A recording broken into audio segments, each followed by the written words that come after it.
Hello, White Bear and North Branch Leadership Academy. As you can see today, I have my shirt right side out. I don't know if any of you noticed that at our last meeting, but it was really hot that day and I went in there and I had to take off my t-shirt. I went backstage, took off my t-shirt. When I came back out, my shirt was inside out. I don't know if you guys noticed that. I thought I saw a couple people giggling at something, but I couldn't figure out what it was. Maybe it was that, I have no idea, but I'm just gonna chalk that up to me being an idiot and just kind of understanding that none of us are perfect and it's okay to even be in a leadership position and make mistakes, and I don't know what to say about that. But at any rate, I thought that was a great meeting we had last week.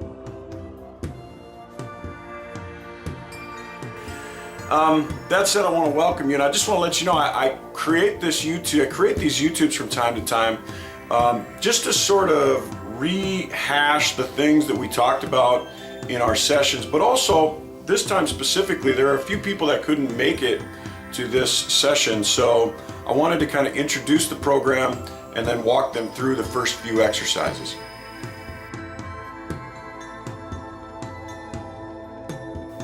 The Become Worth Following program was designed to help young people develop their skills in leadership. It's really kind of designed for people who already display some leadership traits, and that's you.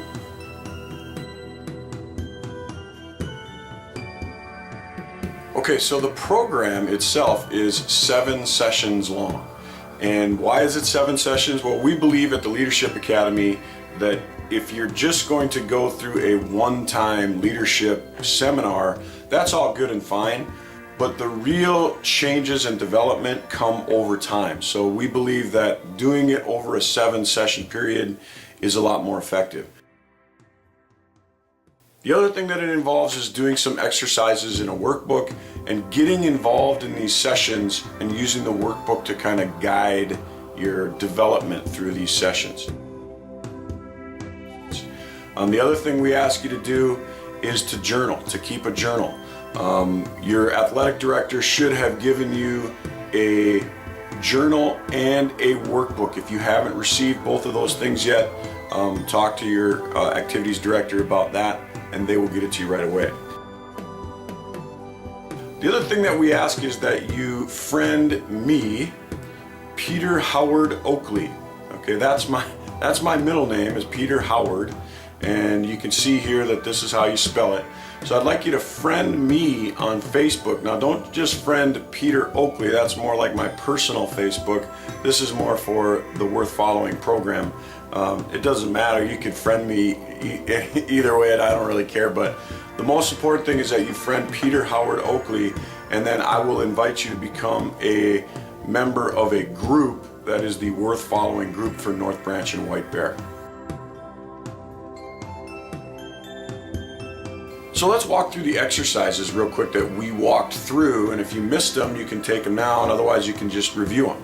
So open your workbook to page 9, and you should see a little circle in there. And this is really just an exercise about something that is known as locus of control. It's a concept, it's a term that was coined by a researcher back in the 1960s. His name was Julian Rotter.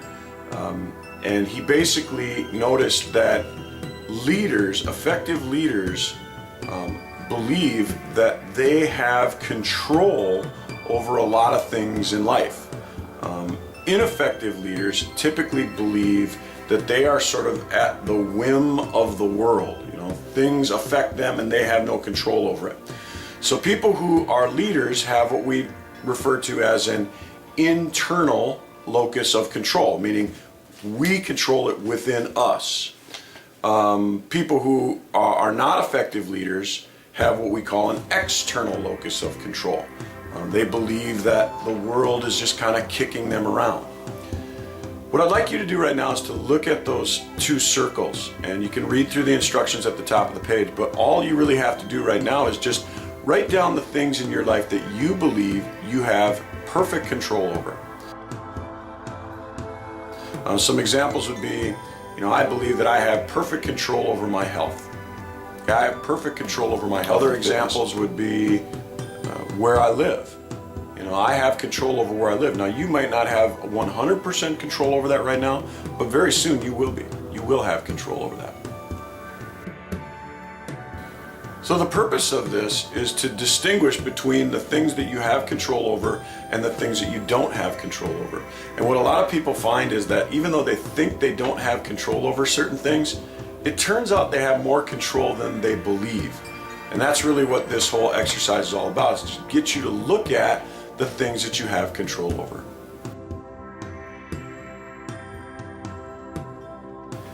Now if you turn to page 10, page 10 is a lot more straightforward. A researcher many years ago by the name of Stephen Covey wrote a classic book called The 7 Habits of Highly Effective People. Covey believes that one of the most important traits of a quality leader, an effective leader, is the fact that they have an understanding that their language affects not only themselves, but affects the people around them. And what he noticed is that certain leaders don't typically use certain phrases. There's a list of those phrases on page 10. Your job is to pay attention to when you use these phrases or when you use phrases that are similar to that. And the most effective way of dealing with ineffective speech is to come up with alternative phrases that you could use in place of the phrases on the left.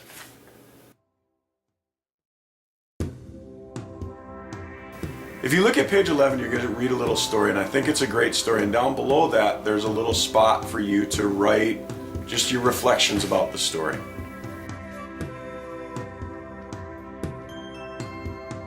On page 12, you're going to see a little pentagon, and I call that the pentagon of behavior, and it's kind of a model of how I think human behavior works.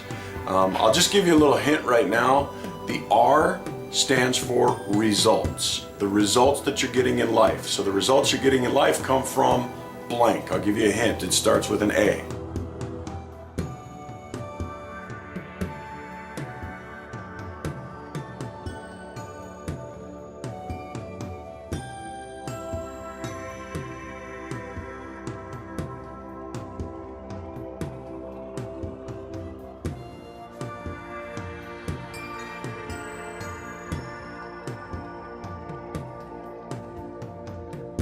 So why do we act? Why do we do things? We do things because we feel like doing them. Well, why do we feel like it?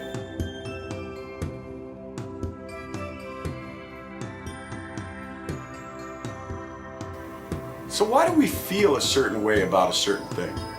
Well, the reason is if you really think about it, the way that you think about something creates your feeling about that event.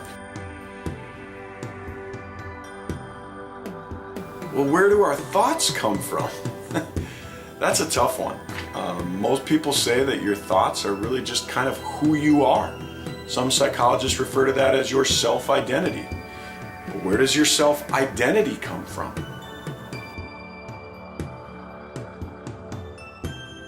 Your identity comes from a combination of things. It comes from outside influences. It comes from past results in life. It comes from maybe partly your genetics. But ultimately, your identity creates the way you think, which creates the way you feel, which creates the way you act, which will create your results in the long term.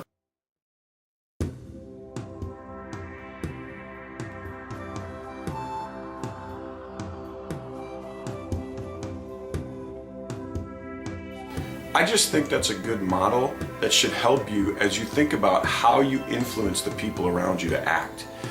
A lot of people think, well, all I need to do is just tell you what to do and you should just do it because I'm the leader. Well, that's fine, and it actually works for a little while because people sometimes just submit to your authority. But over the long term, what you have to do is convince people that looking at a situation in a particular way is going to benefit the whole group and the results of the whole group.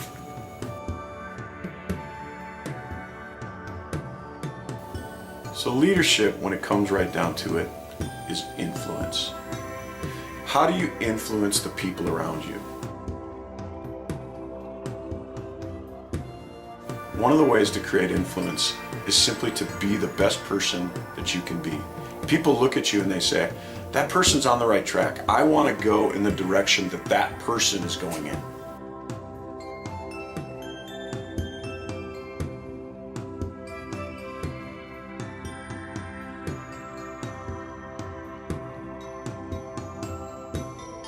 And you might get off track a little bit. For example, you might procrastinate from time to time, okay? Well, is that something you should deal with? Yeah, it probably is. You probably should think about the fact that if you are a procrastinator, the people who you are trying to influence are going to look at you and say, oh, procrastination, that's perfect. Yeah, we can put that off until later. But you got to ask yourself, is that really what the group needs? Is that really what the organization that I'm in charge of needs? So I might have to do a little soul searching myself. Am I really being the best person I can be so that I influence the people around me in positive ways? So the exercises on page 14 and 15 are to help you start thinking about the things that you should start doing or the things that you should stop doing. So that's really what we went over. You can go ahead and do those exercises, and if you've already done them, then I guess you don't have any more homework for the week here or for the month. Just to let you know, this is kind of an announcement, big announcement here. The Become Worth Following program, we originally sent out a letter that said we were meeting on August 20th. That date has been changed to August 19th. I know you've all received some kind of notification of that, but I just want to remind you that that is the case, and I can't wait to see you then. So until we see each other again next time, I just want to sort of encourage you to keep using your journal, writing down your thoughts and ideas, not just your thoughts and ideas about leadership, but whatever thoughts and ideas come up, just keep writing it down. I just want to let you know that many of the most influential minds in history have journaled, and I journal every day, and I think it's probably a good idea. I think it's good brain development, but beyond that, it will help you reflect on becoming an effective leader.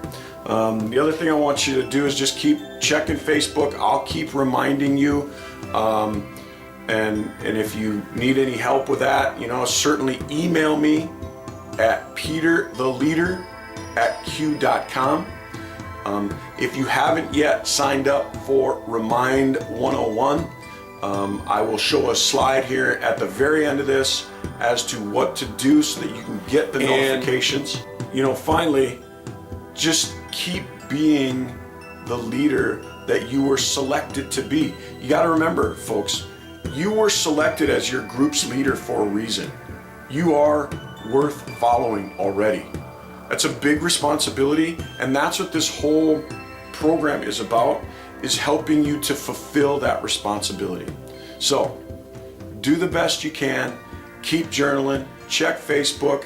We'll see you on August 19th, and until then, just be worth following.